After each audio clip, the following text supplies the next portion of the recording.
सदगुरु जी, यहाँ कैंपस में सबसे प्रचलित सवालों में से एक है फोमो, यानी फियर ऑफ मिसिंग आउट। हमें हमें गतिविधियों में पिछड़ने का डर होता है, अपने प्लेसमेंट में पिछड़ने का डर होता है, इस दुनिया की लगभग हर चीज में पिछड़ने का डर होता है। तो सदगुरु जी, मेरा सवाल ये है कि हमें कब समझ जाना चाहिए कि अब बहुत हो गया, हमें इसे रोकना है और इससे हमारे निर्णय प्रभावित नहीं होने चाहिए। मेरे ख्याल से यहाँ कई लोगों के मन में ये सवाल है और हम इस बारे में आपके विचार जानना चाहते हैं।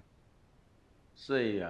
देखिए, पिछड़ने का डर, जीवन को थोड़ा आगे बढ़कर देखते हैं। इस एजुकेशनल इंस्टीट्यूशन में आप सिर्फ कुछ समय के लिए, आप खुद को किसी चीज के लिए तैयार करने आए हैं। You have not come to an educational institution as a destination. आप इसलिए यहाँ नहीं आए हैं क्योंकि यही आपकी मंजिल है।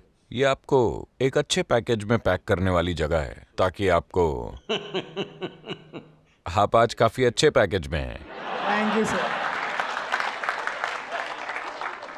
तो बात शिक्षा की नहीं है, मगर इसकी कि हम उसे कैसे प्राप्त करते हैं। जहां तक पिछड़ने का सवाल है, पिछड़ने का डर, पहले तो डर, पिछड़ने से पहले डर के बारे में बात करते हैं। डर हमेशा इस बारे में होता है कि क्या होगा या क्या नहीं होगा, है ना। डर का संबंध उससे नहीं है जिसे हम अभी अनुभव कर रहे हैं। क्या होगा, हमेशा यही डर होता है। या दूसरे शब्दों में, आपका डर उस चीज के बारे में है जो अभी हुई नहीं है। आपका डर उस चीज के बारे में है जिसका अस्तित्व नहीं है। ये सारे मैनेजमेंट वाले लोग हैं। अगर मनोचिकित्सा विभाग का कोई यहां होता तो आप उनसे पूछ सकते थे, अगर मुझे किसी ऐसी चीज से डर लग रहा है जिसका अस्तित्व ही नहीं है तो मेरी स्थिति क्या है। तो उनके पास आपके लिए एक टाइटल होगा। हाँ, निमैन्स पास ही है, हम उनसे पूछ सकते हैं, वो भी एक जाना माना इंस्टीट्यूट है।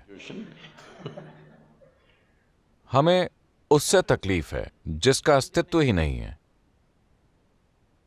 हाँ, अगर आपको उस चीज से तकलीफ है जिसका अस्तित्व ही नहीं है, तो इसका संबंध जीवन से नहीं है, शिक्षा से नहीं है, करियर से नहीं है, बस आपका दिमाग आपके काबू से बाहर है।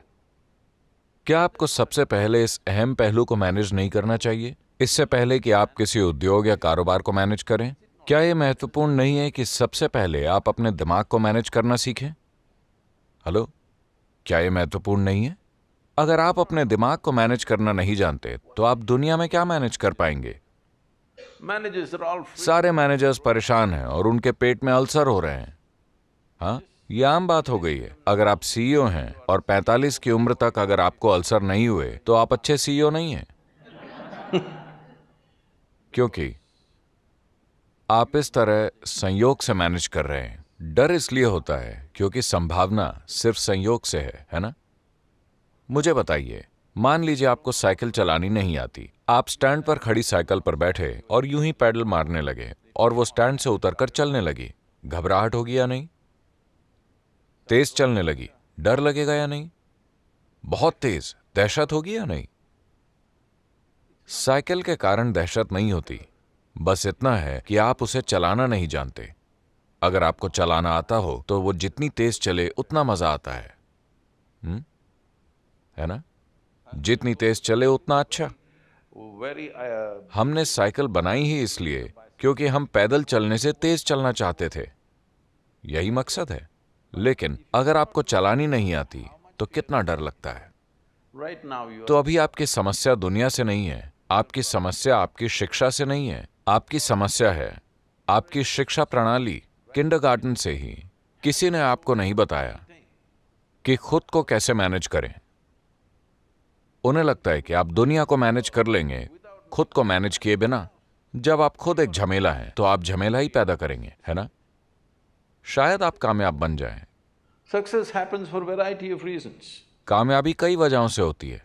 कामयाबी हमेशा 100% आपके कारण नहीं होती।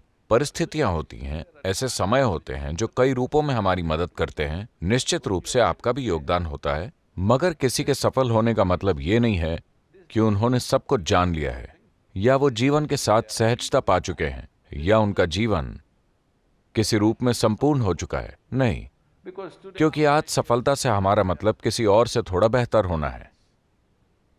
आपका किसी और से थोड़ा बेहतर होने का मतलब है जिससे आप बहुत खुश होते हैं। इसका मतलब है कि आप असल में दूसरे लोगों की नाकामयाबी से खुश हैं।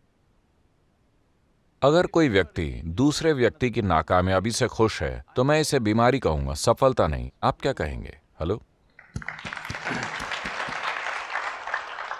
मैं खुश हूं कि आप फेल हो गए। यह बीमारी है, यह सफलता नहीं है, है ना? दुर्भाग्य से आप इसी दिशा में जा रहे हैं। यही वजह है कि मानव क्षमता पूरी तरह जाहिर नहीं हो पाई है। अगर आप एक लंगड़े व्यक्ति के साथ दौड़ लगा रहे हैं तो आप खुश होंगे क्योंकि आप उससे एक कदम आगे हैं। जब आप मिस्टर बोल्ट से मिलेंगे तभी आप समझेंगे कि आप कौन हैं। हाँ, तब तक आपको लगेगा कि आप एक बड़े धावक हैं क्योंकि दूसरे आदमी के पास पैर नहीं है। तो यह समझना जरूरी है कि जीवन में ऐसा कुछ नहीं है जिसे आप खो देंगे। जीवन हम सभी के साथ हो रहा है। सवाल बस ये है, अगर मैं इस पार्टी में नहीं गया तो क्या मैं कुछ खो रहा हूं?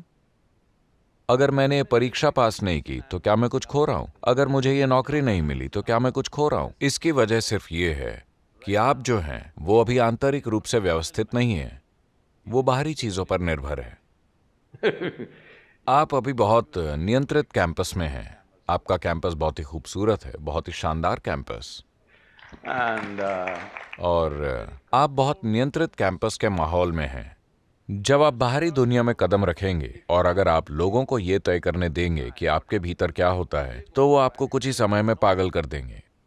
यहां आपके लिए सब व्यवस्थित है, आप मैनेज नहीं कर रहे। आपके साथ क्या होना चाहिए, क्या नहीं होना चाहिए, ये कोई और मैनेज कर रहा है।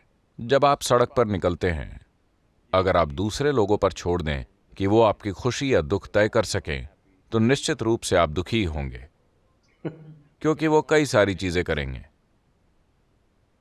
आपके अंदर क्या होता है यह आपको तय करना चाहिए, है ना? आप लोगों की नकल कर ही क्यों रहे हैं? ज्यादातर लोग ये जानते भी नहीं हैं कि वो क्या कर रहे हैं। ऐसा हुआ, शंकरन पिल्लई ने पेंटागन ज्वाइन किया। वो पेंटागन में काम कर रहा था। वो अपनी काम करने वाली टेबल एक ऑफिस से दूसरे ऑफिस, दूसरे ऑफिस से तीसरे ऑफिस में खिसकाता रहा। फिर वो गलियारे में पहुंच गया, फिर बगीचे में, यहां वहां, फिर वो पुरुषों के शौचालय में चला गया और वहां बैठकर काम करने लगा। हर कोई ये देख रहा था, इसके साथ क्या समस्या है? शुरू में उन्होंने सोचा कि ये एक रूसी एजेंट है, then फिर उन्हें लगा कि वो मुस्लिम आतंकवादी होगा, फिर उन्होंने बाकी सारी चीजें सोची मगर उसने किसी को नुकसान नहीं पहुंचाया था। फिर वो पुरुष शौचालय में बैठकर काम करने लगा। लोगों ने पेंटागन के मनोचिकित्सक को बताया कि ये शख्स पागल हो गया है। वो पुरुष शौचालय में काम कर रहा है और वहीं अपना ठिकाना बनाकर काम कर रहा है। मनोचिकित्सक यूं ही टहलते हुए शौचालय में घुसा मानो उसे शौचालय का इस्तेमाल करना हो और बातचीत शुरू कर दी। फिर उसने पाया कि वो काफी ठीक ठाक है, सब कुछ ठीक ही लगा। उसने पूछा, तुम शौचालय में बैठकर क्यों काम कर रहे हो?